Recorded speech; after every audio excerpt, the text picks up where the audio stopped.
Hello दोस्तों, आज हम पढ़ते हैं तृतीय आंग्ल मैसूर युद्ध। ये जो तृतीय आंग्ल मैसूर युद्ध है, यह कॉर्नवालिस के काल की घटना है। कारण है, त्रावणकोर के राजा ने कोचीन के राजा के क्षेत्र खरीदे थे।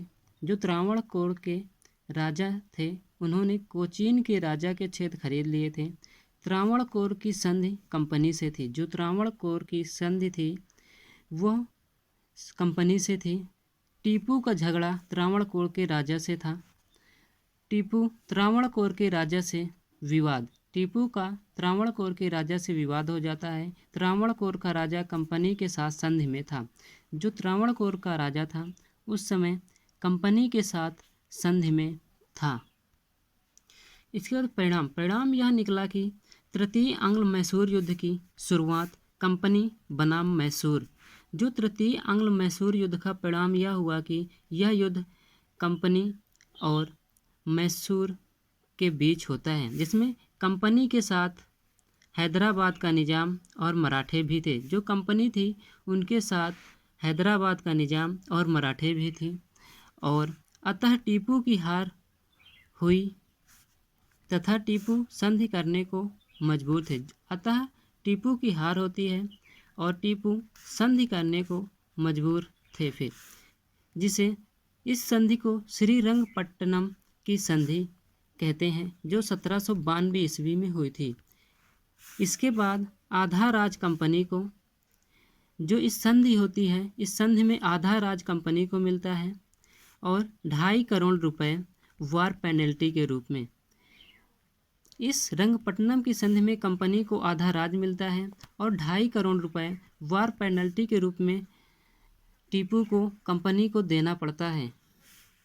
मराठों को तुंगभद्रा का उत्तरी क्षेत्र मिला था। जो मराठे थे उनको तुंगभद्रा का उत्तरी क्षेत्र मिला और निजाम को पेन्नार नदी का क्षेत्र, जो निजाम थे उन्हें पेन्नार नदी का क्षेत्र मिला। इसके बाद है स्थायी बंदोबस्त। स्थायी बंदोबस्त क्या है? यह एक भू राजस्व व्यवस्था है। ये जो स्थायी बंदोबस्त है यह एक भू राजस्व व्यवस्था है।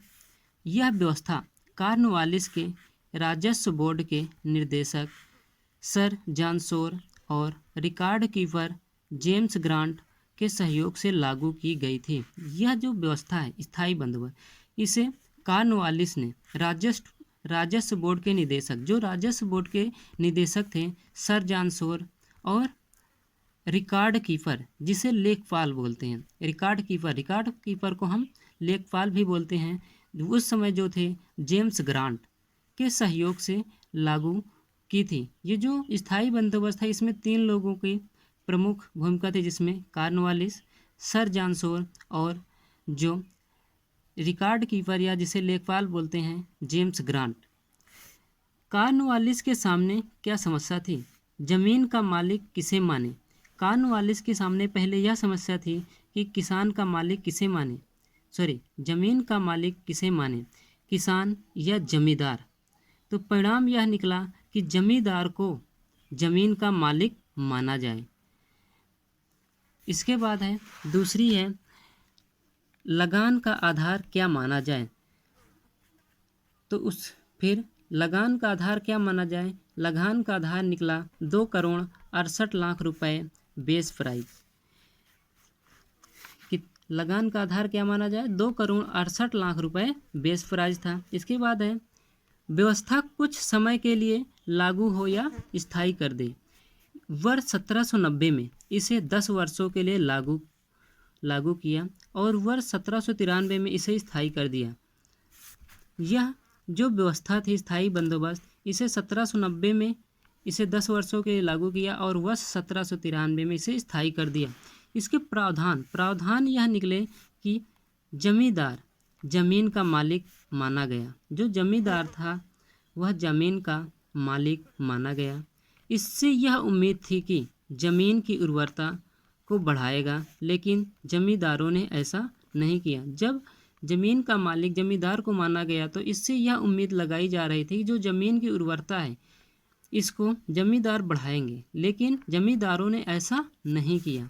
दर रखी गई 8/9 कंपनी को। 1/9 भाग जमींदार अपने पास रखेगा, या 9/10 कंपनी को और 1/10 जमींदार।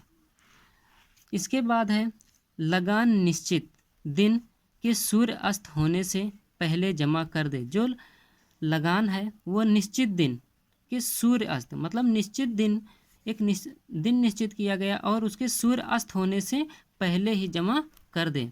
इसे ही सूर्य अस्त प्रणाली कहते हैं। इस प्रणाली को ही सूर्य अस्त प्रणाली कहते हैं। इसके बाद है स्थायी बंदोबस्त के प्रभाव। स्थायी बंदोबस्त के प्रभाव हम कल पढ़ेंगे। दोस्तों, अगर यह वीडियो अच्छा लगे तो वीडियो को लाइक करें, शेयर करें और चैनल को सब्सक्राइब करें। धन्यवाद।